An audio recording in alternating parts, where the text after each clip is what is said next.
All right, guys, let's give this another shot. So here we are, my fellow silver degenerates. Tommy stacking.nyc, still learning about YouTube. So let's continue to give it a shot. And hopefully this time I can see your comments. Give me a comment to see if that's working right now. And if you can hear me. There we go. Chat check. There we go. Haley Bug in the house. Lou. Now I'm in my element. When I can interact with you guys and you can interact with me, then I'm happy. Manny, Deal a Buck, Mark, I see you. Andy, I love it. Now we are talking, my fellow soda giants. And what we're talking about tonight, here we go, because this is going to be a good one. No more hitting the mute button. I'm staying away from all the buttons and technology other than just doing what I'm doing now. That's it. So here we go.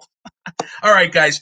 Tonight I did want to talk about a serious topic, one that I think applies to a lot of people on social media, and it's about developing your small business. Hey, Joey, how are you? This is going to be a good one, Jay. A lot of times we're very proud of what we do. Jay, you're an artist. You produce something, and there's no way that you can't be proud of that.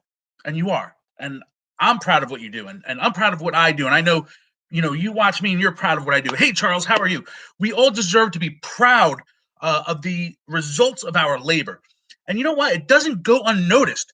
Jay, when you laid out that monster box the other day of 5-ounce bars, I was proud of you. I was like, look at this guy. He's killing the game. But you know what? You know what I didn't see? I didn't see the hours and hours that you spent toiling over a torch, pouring that silver. I didn't see the amount of stress that you had to go through to pay the bill for that silver. And that is something that's very unique about social media. Success on Instagram or anywhere, success, it's very visual. A lot of people like to take pictures of the packages they're sending out or this or that to show that, whether it's to show that they're legitimate or to show that they're proud of their work. The bottom line is people see that. But what they don't see is the effort behind it. And I'm going to give everybody who's in here now a number one secret, right? The number one secret of being successful in whatever it is you do. If you're like my brother Steve and running a plumbing company, or you're like my friend Charles who operates a crane, or if you're like any of my friends who are doing anything, you better make sure you're out working everybody else who does that. Because as soon as you stop working harder than the guy next to you, the guy behind you, the guy in front of you, you're going to fall behind. So number one is work hard. Work hard. The harder you work, it's no reason, it's a cliche where people say the harder you work, the luckier you get. Because we all need a little bit of luck. Let's be 100% honest. Can't stop, won't stop. Early mornings, late nights, all these things. And, it's not just about working hard. And it's definitely don't let yourself be content. Don't let yourself be content. It's about a frame of mind, and there are other things that are important along with working hard that I want to talk about. Just, some notes. Consistency. It's a powerful word. It's a powerful, powerful word. Guys, smash that like button for me, guys. Let's get this video some attention.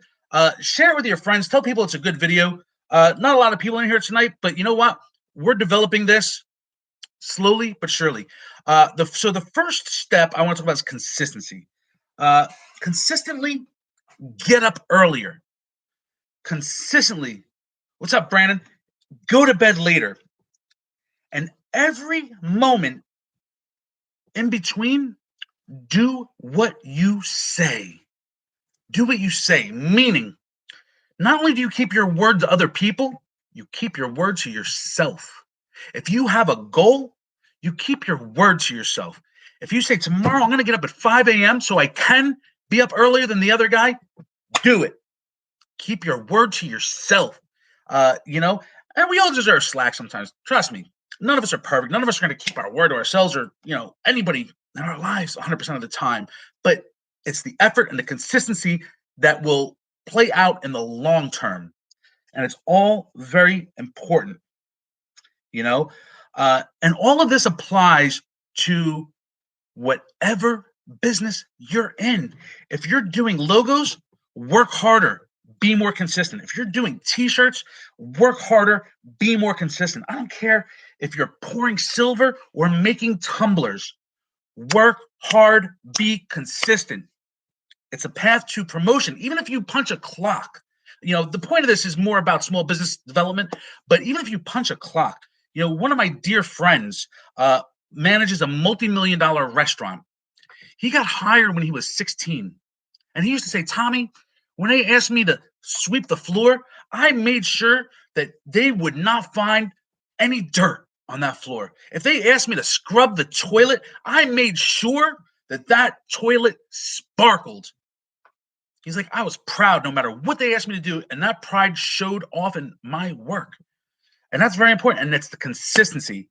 Don't do it great day one and do it mediocre day 10. It's not going to work that way. Life doesn't work that way. Exactly, John. And that's part of keeping your word to yourself. John said, I always try to top myself every time I do a logo design. Topping yourself. It's part of bettering yourself and keeping your word to yourself 100%. And it's super important no matter what you're doing. I definitely did take some notes. But, consistency is not just in your work, okay? It also plays out in your marketing, right? It boils down to what is your brand about, whether, once again, making logos or running a restaurant or whatever your small business be, t-shirts. Consistency in your brand is very, very important. People come to me all the time with some fabulous ideas. Tommy, you should do a sticker like this. Tommy, you should do a logo like that. And I love the ideas. Tommy, you've had the same sticker for 3 years. Tommy, you've had the same logo for 3 years. And my response is absolutely. Absolutely. The Apple logo hasn't changed. Major brands, the BMW logo, it hasn't changed. And while I love some of these designs, I try to strive for consistency in my logos, in my branding, in my marketing, right? Protect the brand 100%, Lou. Protect your brand, right? I'm going to tell a story and listen carefully. Nothing wrong with an update, John. Absolutely not. But it's important to do things, in my eyes, that have longevity, right? When my oldest daughter was born, you're going to love this story because it's going to sort of make sense. When my oldest daughter was born, and I remodeled my apartment in Brooklyn, in Greenpoint, Brooklyn, and my friend was helping me remodel, and he says, Tommy, what are we going to paint? You want to add some color to your house? What do you want to do here? I said, oh, man. I said, and this time, maybe I'm dating myself, but the hot color was burnt orange. I said, oh, man. I said, I'd love to do my living room in burnt orange. And he looked at me like this. He goes, really? You want to do burnt orange? He said, you know what? It's a great color. He said, it's a hot color right now. He said, but you know what? He said, you're going to look at your burnt orange walls for about 3 months. And he says, your eyes are going to be bleeding out of your head. That's the way we talk in Brooklyn, right? Oh, my God. We all have longevity until we die, Swift. But I sat back and I was like, okay. I said, what color do you think we should go with? Eggshell white. He says, if you want color, he says, throw some art on the wall. He says, put a beautiful rug down under your couch. He said, that's how you add color. He says, but your walls, the things that are going to be staring in your face consistently and broadly, He says eggshell white is your best bet. And boy, he's right. He's right. So I guess my point is that with logos, with whatever you're going to do something that you can live with long term. You know, it's really important. Eggshell or bone is a must on business cards. You don't want to hurt people's eyes. You do want to get attention, a splash of color. But when the splash becomes a wave, it can be a little bit much. That's why I love doing my logos in black and white. Uh, it's easy on the eyes. It's classic. Even the Silver Degenerates slab, black, white, grayscale. It's simple, it's understated, it's clean. Now, I'm not saying that you have to do your logo in black and white, but think about the colors you're using. Think about what they project, and think about how they come across. And do they have longevity? Right? These are important things. So that's about your logos. It's about your brand being consistent. All this is very, very important. I'll just give me a moment. More about consistency beyond hard work, beyond marketing. About your finances in business. One of the biggest mistakes I see people make is they have a really good week selling whatever, and they go out and celebrate, they spend money, and that's it. Next week's a bad week, the week after that's a bad week. They don't have money to reinvest. Oftentimes it's said that one of the first things that companies cut back on when times are hard is marketing. And conventional wisdom truly says that when times get harder, it's your marketing that you need to double up on. Marketing, advertising, right? So that being said, it's really important to reinvest in your business from a financial perspective, right? You don't want to squander the money. You don't want to think that it's there when it's not. So therefore, good record keeping is a must. As your business grows, a good accountant is a must. You have to be consistent in your record keeping. However you track what you're doing, as your business grows, it's important, especially because some people on social media, as long as the worst thing you're doing is violating a terms of service, you're okay. And that's speaking mostly to payment platforms. What you don't want to violate is the law. So violate terms of service if you must. If you can avoid it, that's always good. But don't violate the law. So as you grow, you want to make sure that your record keeping is there, that you have a good accountant who can help protect you from mistakes. Small business owners make mistakes, legitimate mistakes. We all do, right? We try to correct them. We try to fix them. And having proper counsel on how to do that is important. They don't have to, Aaron. When you violate terms of service, the terms of service agreements tend to be 1,000 pages that nobody's ever read, including the people that are deplatforming you. They don't know. They don't know. Or like, you did something. Here it is. It's in this voluminous, book. Weesh. Pay yourself first. Absolutely, Charlie Mack. The government will come for theirs for sure. So always know there's a difference between violating terms of service and violating the law. Keep good records. Keep good records. As you do these things, nobody does Silver Swish. Nobody does. Nobody does. As you do these things, once you're working hard, you're working consistent, you're creating and developing a brand that's built around your ideals, right? It's very important to pay attention and to know, how can I scale up? How can I scale up? If you're sending, and it doesn't matter what you're selling, if you're sending 30 packages a week or you're sending 100 packages a week, it's a big difference. It's a big difference. If you're sending 100 packages a week or 200 packages a week, it's a big difference. Being able to handle these swings is very important, and be able to handle the growth is very important. A lot of times, particularly in the restaurant business, I've owned a small restaurant before. It's very difficult. It was probably one of the hardest things I've ever done. It was hard physically, work wise. It was hard financially in terms of, even though in the first couple of years I did fairly well, year three, it almost became a challenge. Sometimes we become what we call a victim of our success, meaning we grow to a point and then it's like you don't know how to manage it. And by year three, I threw in a towel. I was profitable, I was doing well, and I said, let me sell it and get out now, because I felt it.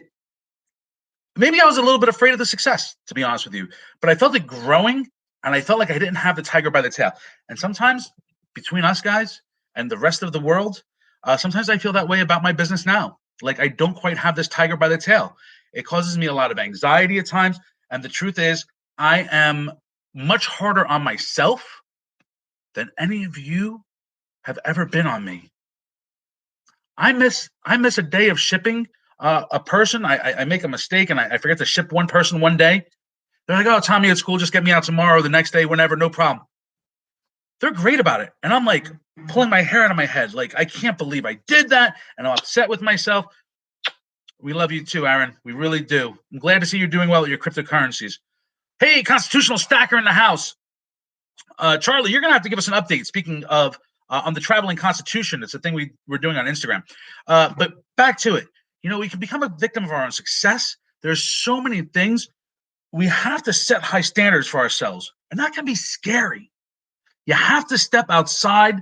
You have to be able to step outside your comfort zone, or you will not grow. If you're not a little bit anxious, if you're not a little bit nervous, if you're not hard on yourself and you're not feeling that, you're not going to grow. You're not going to grow. Okay. And when you feel that pressure, you put it on yourself and you put it on the people around you. I tell my employees all the time, I never get mad, but I will push you. I will push you. I will push you, and I expect you to push me too. And we should do that with everybody in our lives. I'm not perfect. I want the people around me to make me better. I want you guys to make me better. I want to make you better. All right. We rise together. Take the advice, heed the advice, do the work, do what it takes. We'll all be successful. I promise you. And so scaling up is important. I would say that number one, with scaling up, two things. It's twofold. Organization is key. Whatever your process is, if it's fulfillment in terms of shipping something out, or time management, right? With something like logo design, for example. I'm going to use that because I know John is in here. But organization is key. Time management, okay, very important. Hey, yo! Shout out to Panhandle Stacking. My wardrobe tonight. Love you, Brett. Definitely, organization is key. Without organization at the level that you're at and developing a process, you're not going to be able to scale up. You have to have organization and process here, right? And on your mind should be what happens there. If I'm sending out 30 packages a week, how do I manage that efficiently? And how do I manage my time to do that? When you're doing the 30 packages a week, if you're not thinking, what happens if this doubles? What happens if this triples? If you're not thinking that, you're never going to double it. You're never going to triple it. Every step of the way, you've got to be thinking about your next level. In business, especially a small business, we're getting beat up. We're getting beat up by the government. We're getting beat up by big corporations. We're getting beat up by our peers who are jealous sometimes. We get beat up, small business owners. But you know what? Take it on the chin and think about your next level. Because if you're not growing, you're dying. If your business isn't growing, it's dying. Period. The end. Okay? Tommy, well, I'm doing the same numbers I did last year. Well, you know what? According to the laws of inflation, you're dying. If you just do the same numbers every year, year after year, guess what? When you factor in inflation, the cost of goods, the cost of postage, you're dying. You're losing money year after year if your numbers stay the same. If you're not growing, you're dying. Okay? Very important. Yes, Aaron, keep growing, keep growing. Get busy. Oh, I love that. I love that movie. Shawshank Redemption, baby. John, a lot of these things can apply to a monetized hobby, truthfully, because you know what? And some of you realize it, some of you don't. But I didn't start out to do this as a business, really. Not like this. I never thought in a million years, at first. I realized it very quickly. Never in a million years, though, when I first started, did I think that 3 years from then would I be doing this full time and have 3 people working for me at the moment. It's crazy. It's crazy. Edward Martinez, I love you, baby. So focus on scaling up, focus on growth. You get there through consistency, through hard work, through branding, marketing. If you keep doing these things consistently, guys, you read my posts. They're always very similar. They're palatable. They're easy. They're encouraging. They're embracing. All very positive constructs. Guys, there are 33 people in here, and I only see 25 likes. You guys are slacking. Help me help you. Comment, share, subscribe. YouTube, baby. But all these things are important. You know what else is important? As you start to grow, having a team, having people in your corner that can help you. Very, very important, because nobody can do this by themselves. All those things are bad, Panhandle.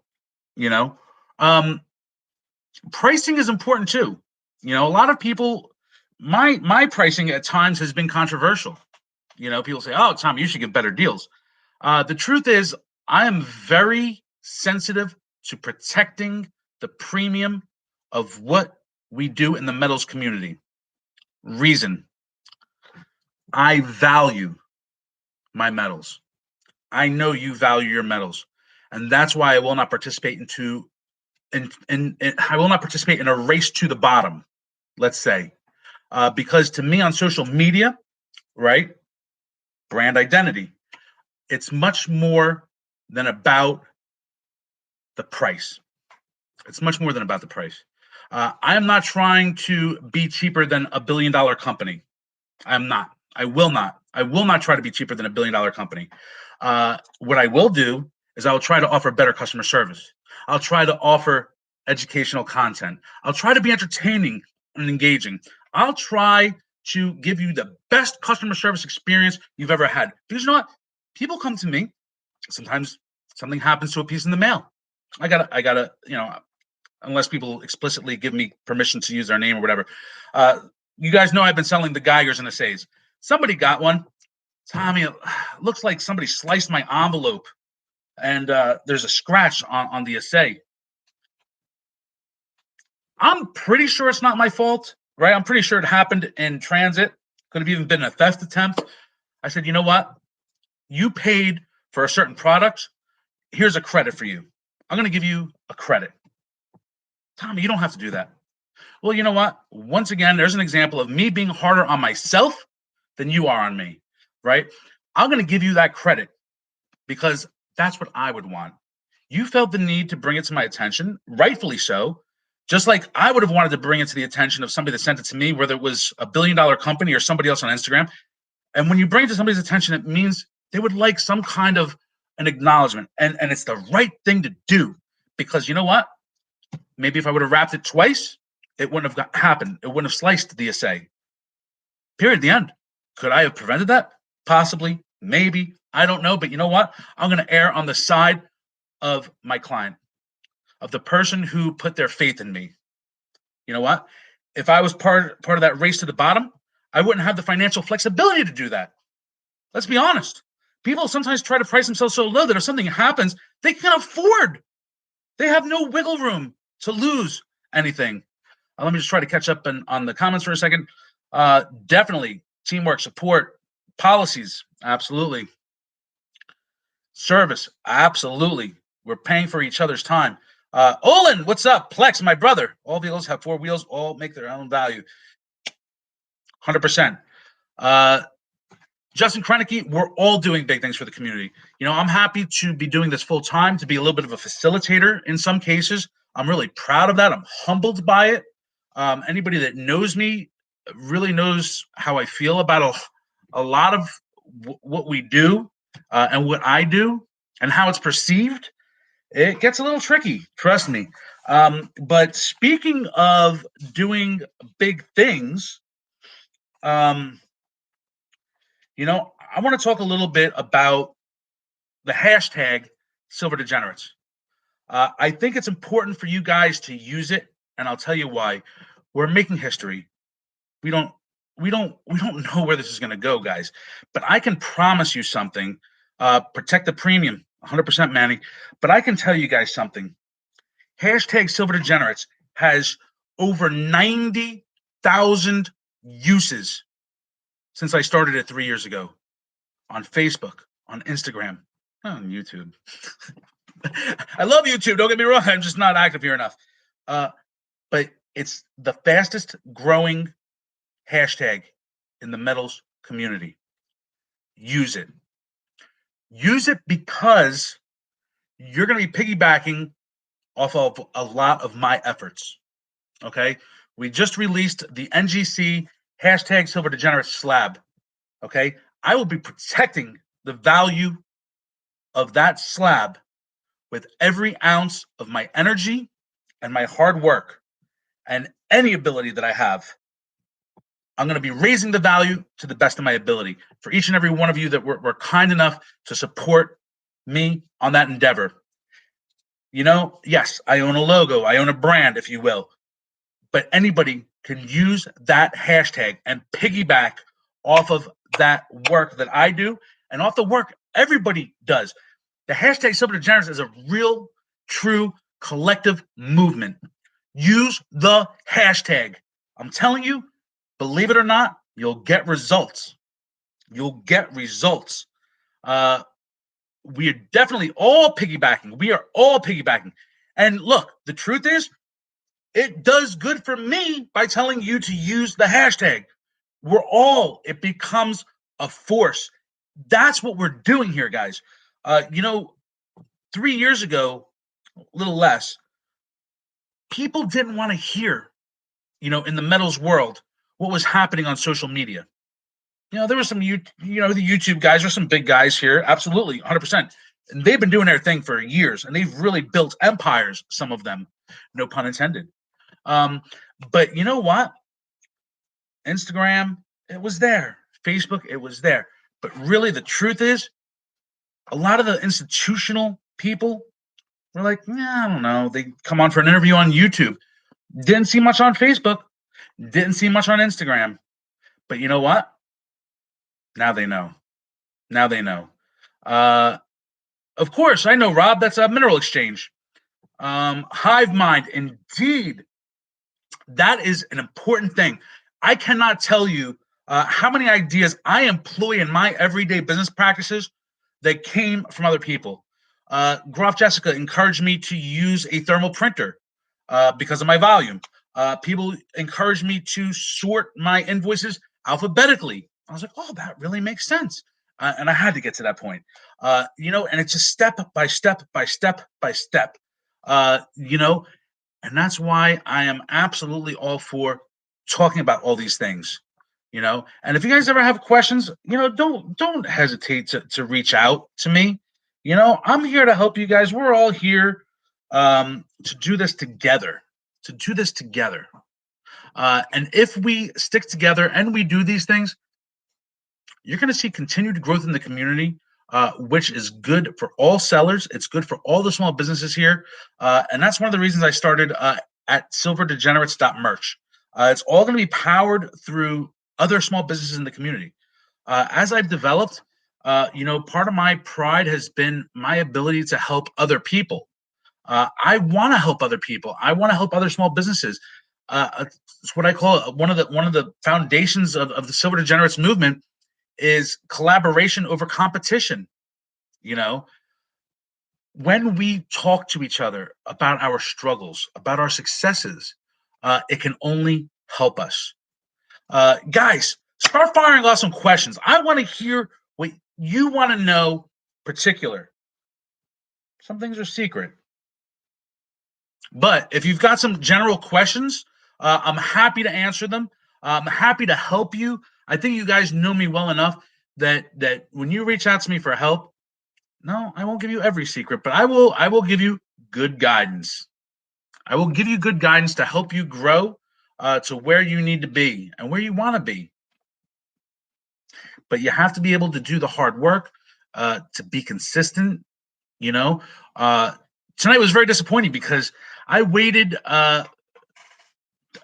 real date on 2021 libs. I've got an initial order of 700. I don't know. I'm locked in at price, and I have no idea on delivery. Have I ever stolen the post office bins? No. No. Denial. What's the most expensive piece you've ever sold?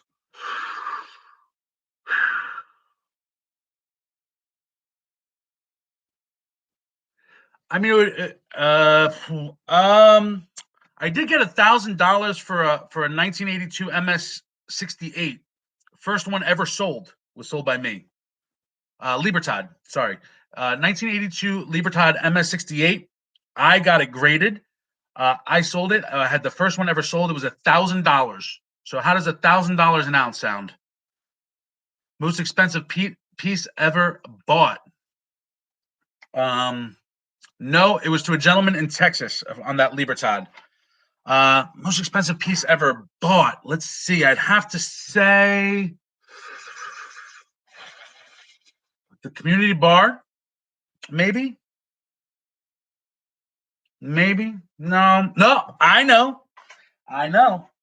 Are you ready?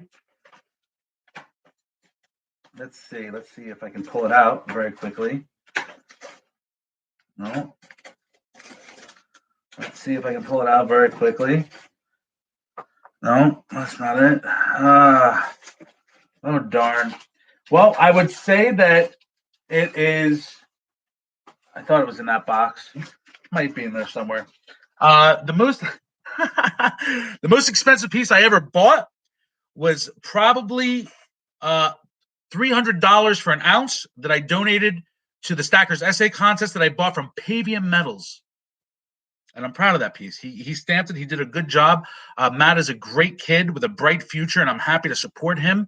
But I paid it to the Stackers Essay Contest. He donated the piece.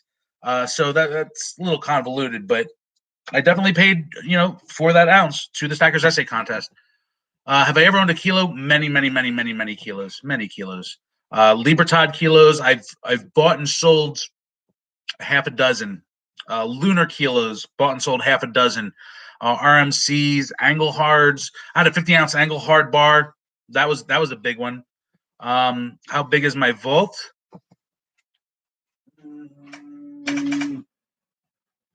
12 by 15. 12 by 15. 12 by 15. The combination. You almost got me. No. So people ask me, here, you want to talk about metals, protecting metals? I like this. Let's talk about protecting metals. People say, oh, safe this. Tommy, what kind of a safe do you recommend? I said, well, if your holdings are big enough, you want to make your home safe. That means personal protection. It means cameras. It means an alarm system. For me, it means that to get into my vault, you have to get past my alarm, my cameras, second set of cameras, secondary alarm that goes, one is monitored, one is alerts. Then you have to get past the electric, the Wi-Fi. You have to cut everything and then some. And then it goes to battery backup. But tons of lead. And then you have to break through 2 sets of doors, no matter how you're getting in, to get into the vault. And then you have to get past the motion detectors. That's if I'm not home. If I'm home, then we got a whole new problem. Silver on the slab. Got to get you buying again. Check out Charlie Mack, guys. He's got a great page. I want some questions from you guys. Come on, Charlie Mack, you got some good questions. Flatline Racer, you got some good questions. How do you select what items you buy for inventory to resell to the community? That's a really great question. I love that question because inventory management is everything. The truth is, at where I'm at, moving around, let's say 400 ounces a week or so, it's really tough sometimes. And speaking from an inventory perspective, I talked about this the other night a little bit yesterday. I always try to buy more than I sell. It's a form of reinvesting in my business, and it's a form of personal sort of hedging. Compact 9. That's not anything except like something else, whatever. So there are times I browse, right? You talk about hard work. Somebody's like, oh, I know you just go to, this site or that site. And I'm like, you have no clue. If you go to my browser, right, on my iPad or one of my devices, my personal one, you'll see about 30 tabs open of major dealers. 30 tabs. I've got a vendor list of about 30 to 35. And trust me, I look at all of them regularly. I'm looking for things that other people aren't doing. I'm looking for things that I think will be hot, even if other people are doing them.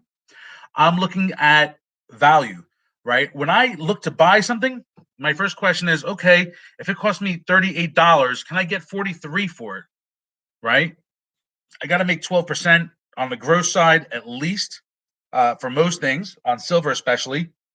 On gold and platinum, the margins are much smaller to be competitive. And Twiff knows about the laser beams, that's for sure. It's really hard to find out because a lot of the mints are tight-lipped, Charlie. My favorite pieces will almost always be Libertads. For sure. How much do premiums reflect your choice in inventory? Are you picky with high premium items? Silver on the slab, that would have been a better question. It's a great question, but it would have been a better question 2 years ago. In the last year and 2 months, the world of premiums has changed dramatically in the precious metals world. It happened also in 2008 to 2011. And I talk about us being in a 2008 to 2011 cycle. I've talked about it many times. If you haven't heard me say that, you're not following enough of my videos. But I believe we're in a 2008 to 2011 cycle again. Take that for whatever it's worth. It is not investment advice. But when silver crunches happen, supply crunches are strained, supply lines are strained, the first symptom of a major jump in spot is rising premiums. Okay? Very, very important to know what rising premiums mean. Okay?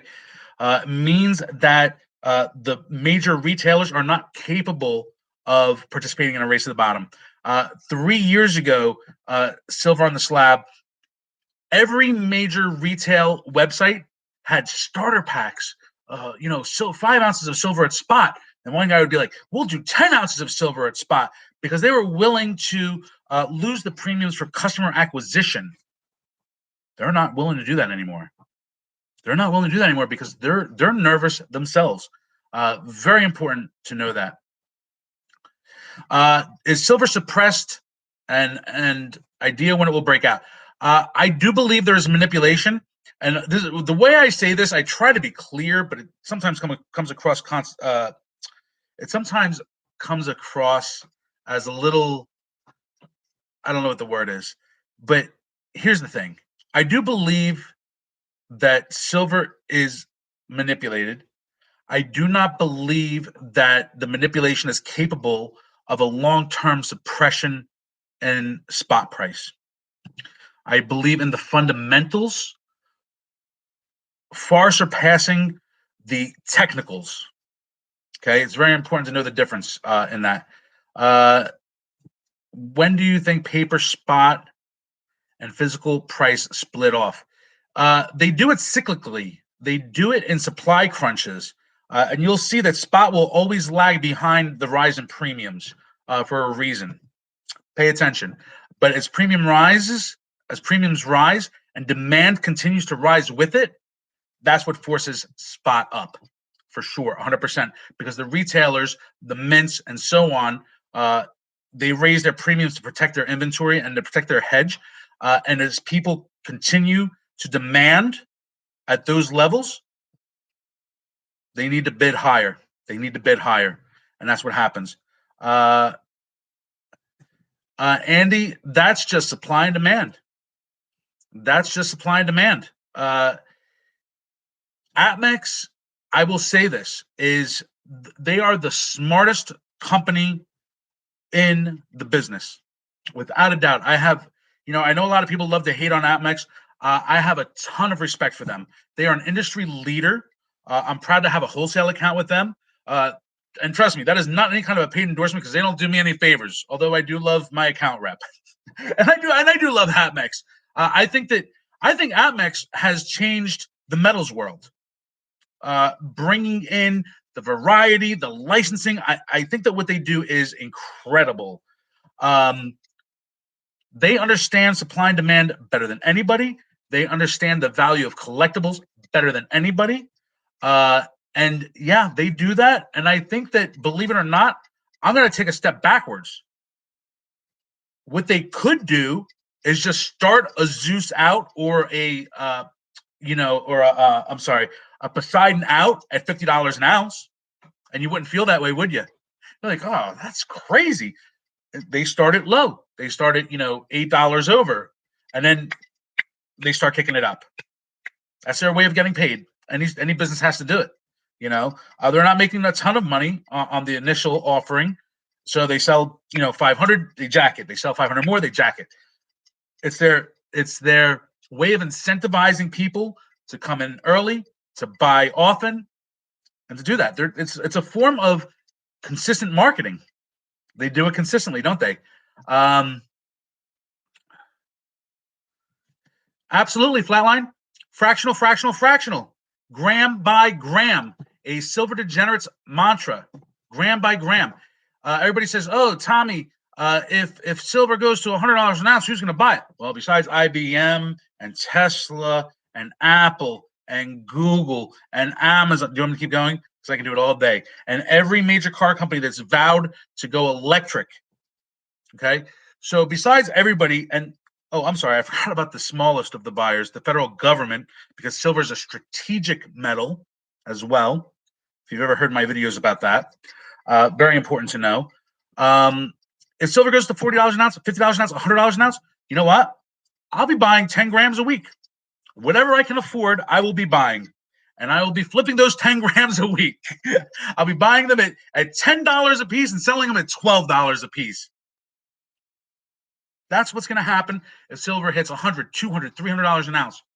There are people that say it should be $1,000 an ounce. I don't believe so. I believe silver is and will always be at an equilibrium between supply and demand. And that's why manipulation doesn't affect the spot price. They can spoof and affect it temporarily, but they can't affect it long term. They need more shipping staff. I need more shipping staff. Cassidy says, hi, Tommy, hi, Cassidy. They made us the secondary market. Absolutely, Lou. I think that, look, I have a lot of respect for APMEX. I really do. And I think that what they're doing is great. And an example I give is when you see how hot Libertads are right now in the community, they saw it first. They saw it before I did. And I've been pushing Libertads for 3 years. It's always been my favorite. I was collecting Libertads long before I was even on Instagram. My favorite. And I went to APMEX one day. God love them. And I'm like, silver's $18. You want $38 for this Libertad wholesale? I'm like, huh? And if they weren't right. And, here's another small business tidbit. You guys want another small business tidbit? Don't reinvent the wheel. Look at what the big boys are doing. If you want to be in the metals business, pay attention to what AppMix is doing. If you want to be in the pizza business, like I was for a few years, check out what Pizza Hut's doing. If you want to be in the retail business, pay attention. If you're e-based, you better be watching Amazon. If you're retail-based, you should be watching Target or whoever. See how they market. See how they roll out specials. See what their branding is like. Pay attention. And then you can adapt. You don't have to copy, but you better know what's going on in your world. What's Papa John doing right now? I don't want to get into that. How about how long the pre-sales are getting? Andy, that is a sign of the physical supply crunch. That's what that is. It makes me very nervous, not for AppMix, but every major company or minor that's gone out of business and left investors or consumers on the hook took money up front and failed to deliver. I don't think it's a danger with AppMix. It's why I do not take money for pre-sales. I'd rather lay it out and eat grilled cheese for a month before I risk losing your money. I think one time in the last year I took pre-sale money, for quantities of the 2020 Libertads, and it was a mess. I was delayed like 2 months after promised. I ended up giving everybody a discount, and all I did was ask for a 50% deposit. And I wasn't nervous because I knew I could pay everybody back. But to me, I do not like taking people's money unless I have the product in my hand. For those of you that know me, I've had people offer me, Tommy, I know you're good for it. Of course I'm good for it. But you know what? I don't want that responsibility. I've got enough responsibility on my plate. I was in the pizza business too. My first job was there you go. Hey, nothing wrong with that. Very successful, very, very successful business model. Trying to get his business back. Oh yeah, Papa John, right? I love grilled cheese. Hey, ramen. We eat ramen in this community, don't we? So we can buy more on. There you go, Justin. So we can buy more silver. But definitely, Justin Krenneke is a great example of an entrepreneur who hustles. He works hard. He does his art. He does beautiful coin mats. He's going to be featured, heavily on silverdegenerates.merch on Instagram. And I'm proud to work with Justin. I'm proud to call him friend. But if you guys don't have any more questions, I'm going to do a little bit of relaxing.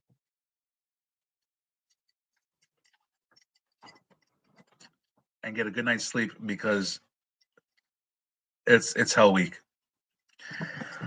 This week we're gonna be shipping out probably close to 400 packages, and I'm proud, I'm humbled, I'm blessed, and I'm grateful to all of you that have supported me, not only in the last couple of weeks, but in the last couple of years and few years. Let's see. Any hint to what's in Slab and Gold? So we do have on IG, guys, if you're not familiar, the IG Slab Club, the IG Gold Club, the IG Platinum Club, ran by DeLorean Senior, Charlie Mack, NYC, BKLIN, and MI Stacker. Where's Dirty Gibby? And those clubs are a great way to get lower cost metals. Guys, I'm able to offer better prices in the clubs because of the format. So check them out for sure. Any clues?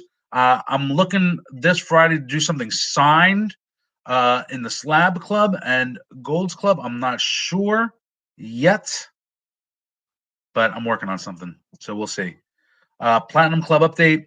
We did the Liberty Grams this past week. I've always got some 1/10 Brits handy. I can always accommodate you guys.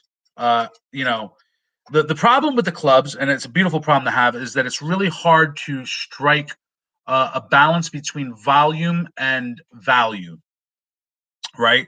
So, sure, I've got, Charlie and I have almost 400 people in the Golds Club. Can I find 100 pieces and give good value on it? Yeah, if I want to riot. If I want people to come kill me. No, just kidding. But you need both. Platinum is interesting. I understand that because of the price of palladium, a lot of the car manufacturers are going back to platinum for the catalytic converters. But catalytic converters are also going to be a thing of the past in the near future. So I don't follow the technology side as much with platinum as I do with silver. I'm well more versed in terms of silver's uses in the medical world, in the industrial world, solar panels, so on and so forth, and batteries. I can talk more about that on one night. But oh yeah, Panhandle. Oh yeah. But I'm happy to talk about that more another night. But you need to get in the clubs. Definitely, guys. Lots of love. If there are no more questions, I want to thank you all for being here tonight. I want to thank you all for putting up with my learning curve on YouTube. We're going to start to see improvements soon, I hope. But for sure, lots of love, guys. God bless you. God bless your families. God bless the stackers of the world, because when the rest of the world is focusing on division and hate, we're focusing on unity and love. So I'll leave it at that. Jay, if you have any questions, hit them now. Hit it now, Jay. I know. We've had some good conversations about this, but I love you guys. I agree, Justin. Stick with the silver.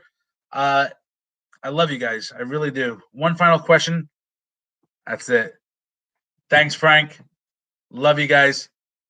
How you stacking? I'm stacking with you.